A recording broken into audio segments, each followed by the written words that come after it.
Hello, young engineers. Miss Dhwani and Miss Mona introduced me towards this amazing problem that you are working on, the problem of redesigning Nittany Mall. Okay, before I discuss more about this problem, let me introduce myself. My name is Yogesh, and like you all, I am an ambitious designer who chose designing as his profession. I expertise in structural engineering. My favorites are high-rise building. I know, isn't it exciting? Today, I'm here to share my experience with you all about building designing and in turn learn something from you all about the process of designing and how important the designing is. And I hope after this session, you will start noticing details about building design and realize the importance of building planning.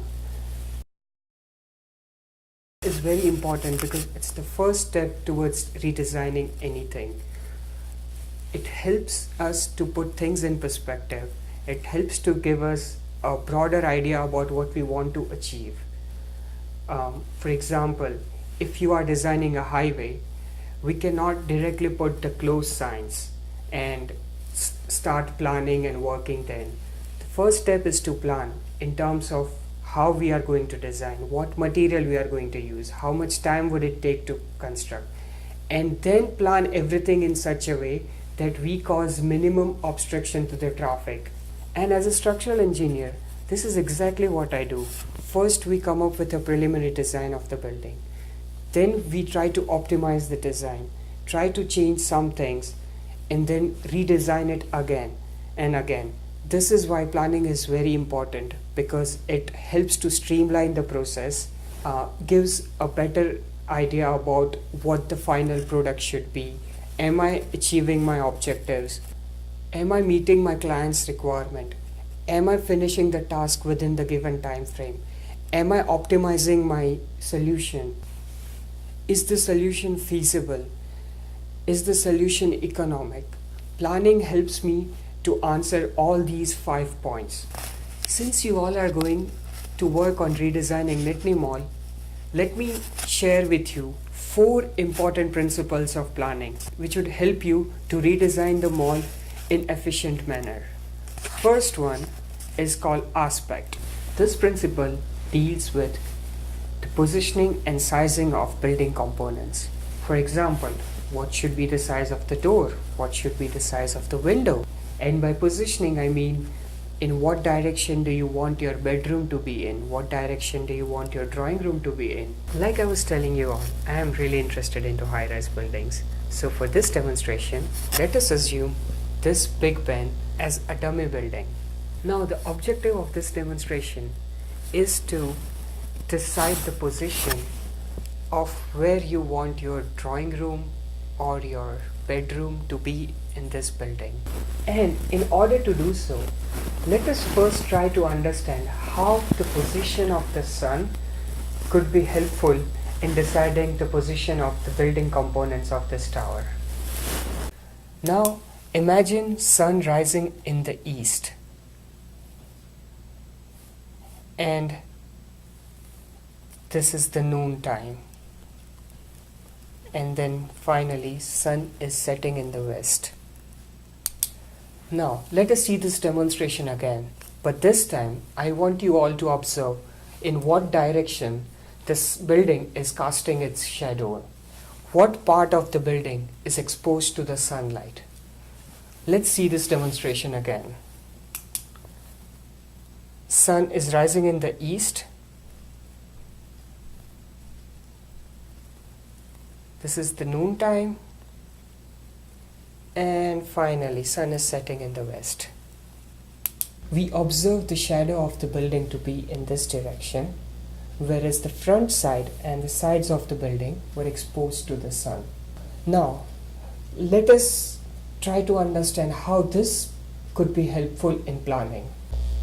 Based on the demonstration that we saw and observing where the shadow of the building was, which part of the building was well lit, where would you position your bedroom and living room? Given to the fact that bedroom has to be in a darker area so that we could fall asleep easily, and living room has to be well illuminated. As you would have guessed it, the bedroom has to be towards the direction of the shadow. And since this part of the building was exposed to the sunlight, we want our living room to be in that direction.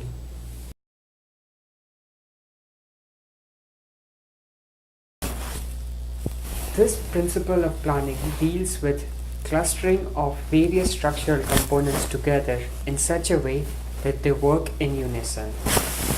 What I mean by this is, we often group certain components of the building together in such a way that it enhances the functionality of the building. For example, your school, if you would have noticed, all the classrooms are grouped together, all the administrative offices are grouped together, sports facilities are grouped together. Now, the reason why we do this is it causes minimum movement inside the building so that the efficiency and the functionality of the building is improved. The third principle of planning is circulation. Circulation means any movement inside the building. It could be either horizontal movement or vertical movement.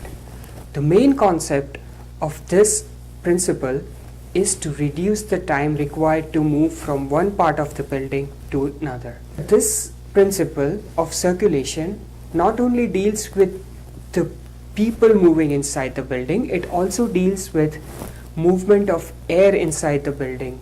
For example, if we are designing a building in State College, we would want to place our windows towards the northwest and southeast direction because that is the optimum wind direction in State College. This creates a cross breeze effect inside the building, which enhances the circulation of air inside the building. And finally, let's move to the fourth principle of planning, which is sustainability. What this means is minimizing the use of non-renewable sources of energy. How can we achieve this? For example, instead of buying electricity, we could install solar panels to create in-house electricity. We could also harvest the rainwater so that we don't have to spend resources in transporting the materials from far locations. Now that I've shared my knowledge of principles of building planning with you, I am really excited to see what ideas you have for designing or redesigning our Nitni Mall. And remember, if you have any questions, please feel free to ask me. Thank you.